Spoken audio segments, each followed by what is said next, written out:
Have you ever said, "I'm busy" to a client and felt it sounded rude or weak? Welcome back to Career English Podcast. I'm James and that's Alex. Today, 5 English words to say you're busy like a professional. By the end, you'll know the one phrase that protects your time without losing the client. Okay, so picture this. It's Tuesday morning. I'm working on a big Upwork project for a client in Germany, and 3 new meeting invites pop up on my calendar.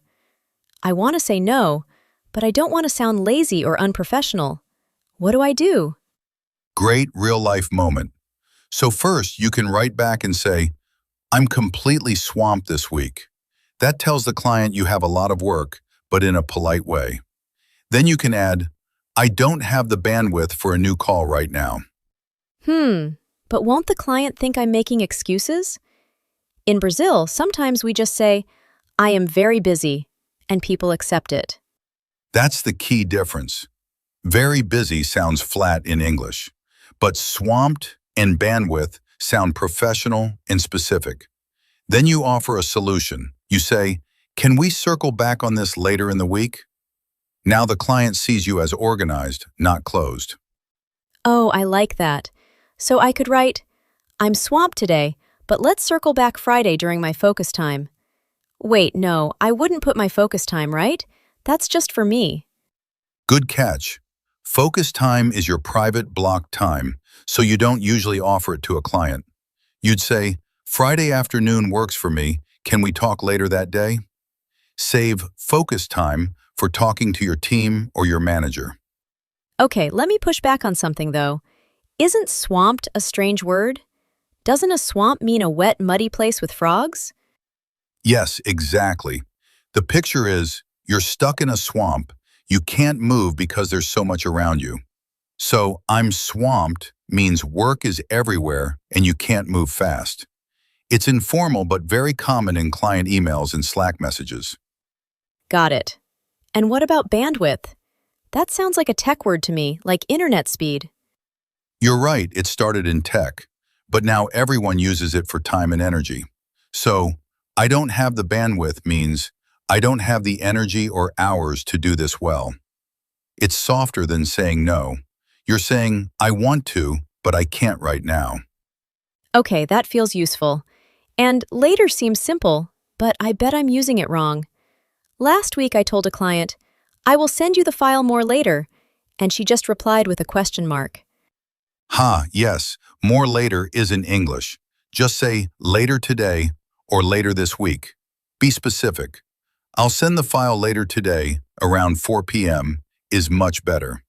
Vague later makes clients nervous, especially across time zones. Time zones, oh my goodness. My client in California says later today, and I think she means my today, but it's her today, 10 hours behind. Exactly why specific times matter so much for freelancers. Now, circle back is the magic phrase. It means, let's return to this topic at another time.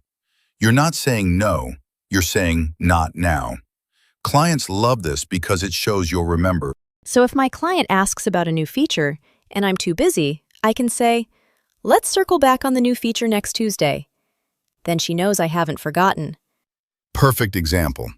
And finally, focus time is internal language.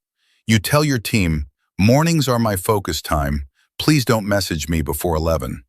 It protects your deep work hours, which is gold for freelancers earning by the project. Okay, try saying this one with me. I'll say it first, then you say it in your own voice. Ready? "I'm swamped this week, but let's circle back on Monday." Now your turn, just like that. Nice prompt. And here's why that sentence works so well. It has a soft no, "I'm swamped," plus a clear next step, "Circle back Monday." The client doesn't feel rejected, and you protect your week. 2 ideas, 1 short sentence. Let me try a fresh scene. So my client in Dubai messages me Sunday morning, his time, asking for a Zoom call in 1 hour. I'm in the middle of focus time on another project. What do I write? Write something like, "Hi, I'm swamped finishing another deliverable this morning, and I don't have the bandwidth for a call right now. Can we circle back later today, around 3 p.m. your time? Polite, professional, with a real time. Oh, that's so smooth. And it shows I respect his time too, by giving his time zone. But what if he says no, he needs me now? Then you have a choice.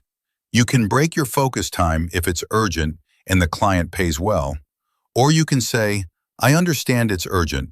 I have 15 minutes of bandwidth at noon. Would that work?